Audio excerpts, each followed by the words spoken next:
Një turist amerikan vret me thik bashkëjetuese në një apartament të madh me qira në Shkodër. Krimi ndodhi pas konfliktit mes tyre, autori ishte i dehur. Ekstradohet nga Dubai në Tiranë Florence Çapja, një nga emrat më të njohur të krimit në Shqipëri, është dënuar me burgim të përjetshëm për vrasje.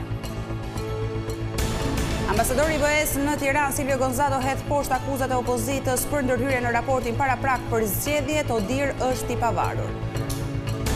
Vipa ndushin një muaj në fermë, rriten ethet e garës të konkurentët, vështirësojnë sfidat e agajit, sot priten surpriza, publiku zgjedh më të preferuarin.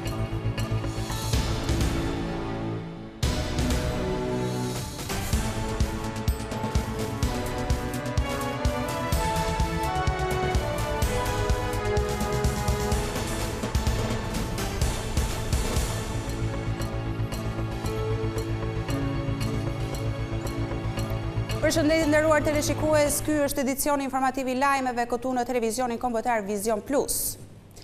Një turiste amerikane u vra nga bashkëjetuesi i saj në Shkodër në apartamentin që çifti kishte marrë me qira prej disa ditësh në këtë qytet.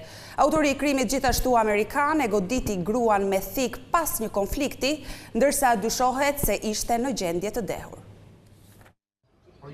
Një vrasje me thik ndodhi paraditën e kësaj të premteje në qytetin e Shkodrës, ku viktim mbeti një shtetase amerikane. Ngjarja ndodhi rreth orës 10 të mëngjesit në rrugën At Shtjefen Gjeçoviçi, në një banesë të marrë me qira nga një çift amerikan. Viktima Sandra Saporito, 54 vjeçë, humbi jetën në vend ngjarje, ndërsa policia në banesë gjeti bashkëjetuesin e saj Brandon Saporito, 57 vjeç, i cili dyshohet se është autori i vrasjes. Ai u shoqërua në spital për ndihmë mjekësore, pasi dyshohet se ishte në gjendje të dehur dhe ka marrë dëmtime të lehta në duar me mjete prerëse. Në momentin e daljes nga banesa me pranga në duar, ai ishte i mbuluar në gjak. Nga profili në Facebook i autorit, shihet se çifti ndodhet në vendin ton që nga 27 marsi. Pikërisht në këtë datë ata kanë mbërritur në aeroportin Nën Tereza, ndërsa në foton e publikuar Sandra shkruante se kishin mbërritur shëndoshë mirë në Tiranë. Ata kanë zhvilluar vizita në disa zona të Shqipërisë, si në Himar, Tiranë dhe së fundmi edhe në Shkodër, ku ndodhi ngjarja e rëndë. Policia sekuestroi pamjet e kamerave të sigurisë së zonës për të parë nëse ka patur edhe prezencë të personave të tjerë më herët në banesën ku ndodhi ngjarja e rëndë. Florence Çapja, një nga emrat më të njohur të krimit në Elbasan, ekstradohet sot nga Emiratet e Bashkuara Arabe. Ai është shpallur në kërkim ndërkombëtar pasi në Shqipëri është akuzuar dhe dënuar për një sër krimesh të rënda, që nga vrasjet e deri tek trafiku ndërkombëtar i drogës. I shpallur në kërkim për një kohë të gjatë, autoritetet e huaja i dhanë fund lirisë së Florence Çapjas, pasi këtë të premte ai ekstradohet në Shqipëri nga Dubai në mënyrë që të përballet me drejtësinë, i akuzuar për krime shumë të rënda. Çapja, i dyshuar si kreu një prej organizatave kriminale më famkeqe në Elbasan prej gati 2 dekadash, akuzohet si porositës i vrasjes së Nezir dhe Gentian Beqirit në vitin 2012, krim për të cilën është dënuar me burgim të përjetshëm. Policia bën të ditur se pas ditën e kësaj të premte, Florence Çapja ekstradohet në Tiranë pas një bashkëpunimi me Emiratet e Bashkuara Arabe. Florence Çapja dhe Ardian Çapja akuzohen si drejtuesit e grupit kriminal. Ky i fundit është arrestuar prej disa kohësh.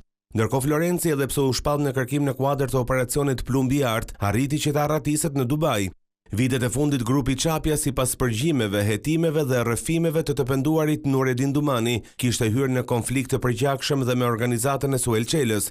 Emri i tij gjithashtu është i njohur për drejtësinë përpara 20 vitesh. Ai ishte i dyshuar për atentatin në vitin 2006 ndaj Fadil Memës, i shefi rrugore së Elbasanit, i cili mbeti i plagosur.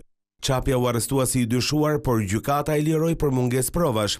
Mema u vra në Torino të vitit 2015, teksa shpërndante gazeta, dhe për këtë krim dyshohet se ishte pikërisht fisi Çapja, por hetuesit nuk kanë prova të mjaftueshme.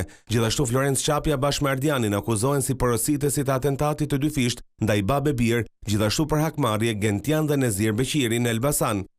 Kjo ngjarje ndodhi me datën 12 gusht e vitit 2012, teksa Gentiani ishte lënë arrest shtëpie nga gjykata për shkak të paralizimit nga plumbi që kishte marrë gjatë operacionit policor për arrestimin e tij në kufi në vitin 2007. Vrasjet e bërë për hakmarrje, pasi Gentiani, i afërm i oficerit të ndjerit Mema, dyshohej nga familja Çapja si një nga atentatorët në vrasjen e Sokol Çapjas, vëllait të Florencit dhe Ardianit.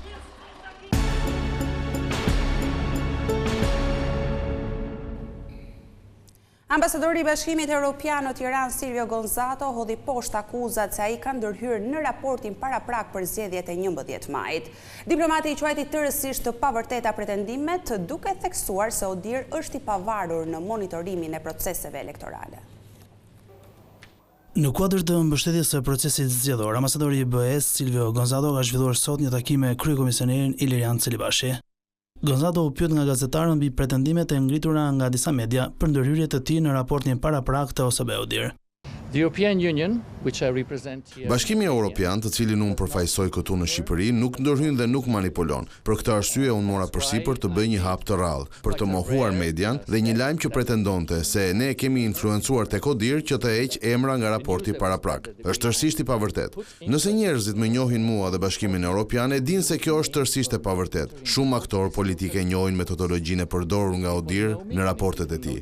Odir është totalisht i pavarur dhe ne respektojmë pavarësinë e tyre dhe për këtë arsye ne respektojmë rekomandimet e tyre. Diplomati i BE-s ju shmang pyetjes mbi lobimin e $6 milion të PD-s në SBA. No, I don't. Nuk bëj komente, do të pres autoritetet kompetente. Kryekomisioneri Ilirian Celibashi zbardhi detajet e takimit me dyrë të mbyllura me ambasadorin. Dam së bashku të njëjtën pikpamje mbi rëndësinë e këtyre zgjedhjeve. Shqipëria është një moment të rëndësishëm të procesit të integrimit evropian dhe ndaj është e nevojshme që secili prej nesh institucione publike përgjegjëse për mbarvajtjen e procesit zgjedhor, po dhe partitë politike, duhet të reflektojnë përgjegjësitë e tyre për të patur zgjedhje me integritet. Por deri në çfarë date do të qëndrojë zarfi i votuesve në zyrat e diasporës për t'i dhënë mundësi të gjithë emigrantëve që ta tërheqin? Gjej rastin që të rikonfirmoj edhe një herë publikisht që DHL ka detyrimin që të mbajë në zyrat e saj zarfe të cilat nuk kanë mundur t'ja u dorëzoj votuese apo dhe votuesi nuk kanë mundur ta tërheqin deri në datën 8 maj. I pyetur për SPAK dhe strukturën e posaçme të ngritur për monitorimin e krimit zgjedhor, Celibashi konfirmoi që po shqyrtohen disa raste konkrete që janë raportuar. Në takimin me banorët e Dimalit, Sali Berisha premtoi se Partia Demokratike do të ndalojë importin e pesticideve kancerogjene. Ai vuri në duke gjithashtu se fermerët do të mbrohen duke mos lejuar grumbulluesit të përcaktojnë çmimet e produkteve. Mundi dhe sakrifisa. Kryetari i Partisë Demokratike Sali Berisha deklaroi se qeveria e PD-s do të marrë çdo mas për të garantuar fermerës se prodhimet e tyre do të jenë në përputhje me standardet e Bashkimit Evropian.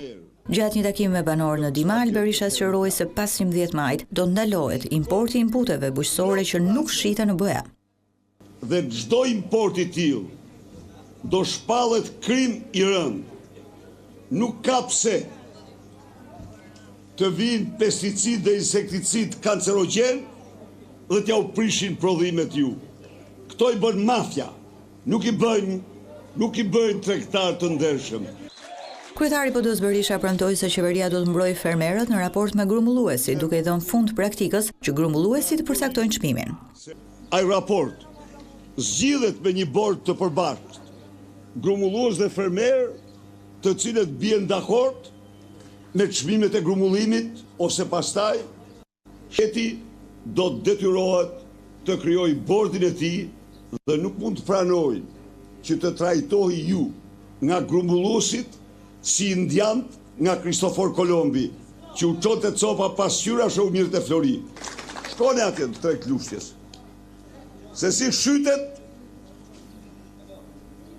me dajak diktojnë çmimet. Merr fun ajo.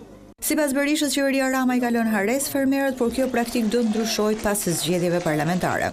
Në 380.000 fermerë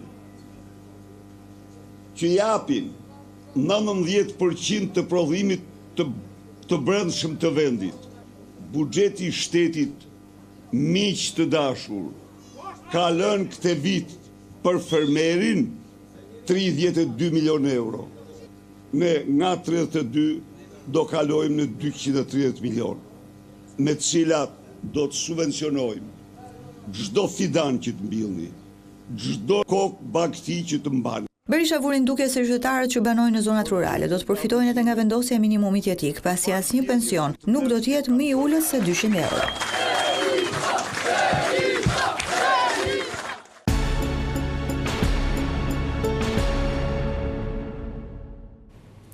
Me ftesë të presidentit Begaj, në Tiranë ndodhet për një vizitë zyrtare mbreti i Jordanisë Abdullahu II.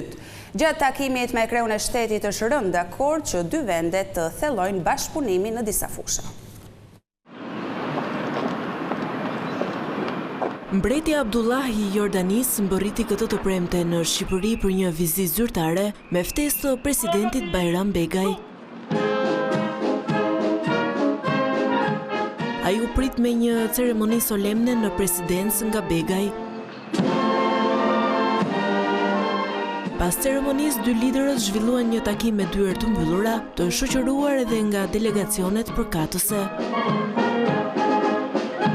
Gjatë takimit, Begaj dhe mbreti jordanez diskutuan për rritjen e dialogut politik dhe bashkëpunimin ekonomik e tregtar. Presidenti nënvizoi rëndësinë e rritjes së investimeve jordaneze në Shqipëri, ndërsa veçoi edhe mbështetjen që sipas tij, Jordania ofron për Kosovën për njohje të reja dhe hyrje në organizmat ndërkombëtar. Presidenti Bajram Begaj vlerësoi edhe rolin kyç të Jordanisë për paqen dhe stabilitetin në lindjen e mesme. Sipas mbretit jordanez, zgjidhja me dy shtete është e vetmja rrugë e drejtë. Reporterët pa kufi kanë publikuar raportin për lirinë e medias, i cili rendit Shqipërinë në vendin e 80 duke shënuar një përmirësim me 19 vende. Megjithatë, organizata thekson se puna e gazetarëve që hetojnë korrupsionin dhe krimin e organizuar është vështirësuar. Ndërkohë Kosova ka apësuar një përkeqësim të ndjeshëm të situatës së medias. Shqipëria është renditur e 80-a në indeksin botëror të lirisë së shtypit 2025 të publikuar nga organizata Reporterët pa kufi, duke shënuar një përmirësim prej 19 vendesh krahasuar me një vit më parë, kur renditej e 99 nga 180 vende.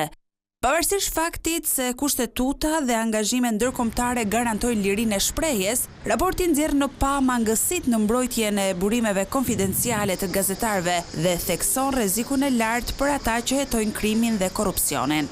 Gazetarët që raportojnë për protesta ose operacione policore shpesh përballen me dhunë nga autoritetet, thuhet në raport, duke shtuar se krimi organizuar përbën një nga kërcënimet më serioze për sigurinë e gazetarëve në vend. Në të kundërt, Kosova ka shënuar një rënje të ndjeshme në indeks, duke rënë në vendin e 99 poshtë Shqipërisë, nga vendi 75 të vitin e kaluar. Kjo është rënja më e madhe për këtë vend në 15 vitet e fundit. Përpara zgjedhjeve të përgjithshme të vitit 2025, disa media private u shënjestruan nga një bojkot nga qeveria, i cili kërcënoi gjithashtu pavarësinë e transmetuesit publik RTK. Mediat në gjuhën serbe, të cilat janë nën presion nga forcat politike serbe, janë ankuar për diskriminimin në aksesi në informacionin publik, veçanërisht në gjuhën e tyre, e cila është ajo e pakicës kushtetuese. Nga vendet e tjera të Ballkanit, Malizi renditet më së miri në vendin e 37, më pas vjen Maqedonia e Veriut në vendin e 42, Bosnjë-Hercegovina e 86 dhe Serbia e 96. Juglindja e vendit ka filluar të frekuentohet nga turistët edhe gjatë muajve të pranverës. Të dhënat tregojnë një rritje me 10% të huajve që zgjedhin Korçën dhe fshatrat përreth për të kaluar disa ditë pushim. Korça dhe fshatrat e saj turistik si Voskopoja, Vidhkuqi, Dardha dhe Bobështica edhe këtë vit po tërheqin një numër të lartë turistësh të huaj. Ndryshe nga sezoni i kaluar, këtë vit vizitorët po zgjasin më shumë qëndrimin e tyre në juglindje. Më të shumt janë holandezët dhe francezët. Një vend i bukur me njerëz të bukur, dielli shkëlqen. Kam qenë disa herë këtu sepse më pëlqen shumë. Është qytet i pastër me ndërtesa tradicionale, ushqim të shijshëm dhe ndjesi të këndshme. Më bën të ndjehem e sigurt. Më pëlqen shumë ushqimi këtu. Gjithçka është e përkryer. Nuk isha qenë më parë dhe jam shumë e kënaqur në Korçë. Qëndruam për rreth 2 ditë në Korçë, pam pazarin e vjetër, kishte muzikë në rrugë dhe atmosferë festive. Më pëlqeu shumë bulevardi, muzet dhe ndërtesat e tjera. Arkitektura është e veçantë. Sipas operatorëve turistik, këtë vit është shënuar një rritje me 10% e rezervimeve nga turistët e huaj, ndërsa mesatarja e qëndrimit ka rritur deri në 3 net.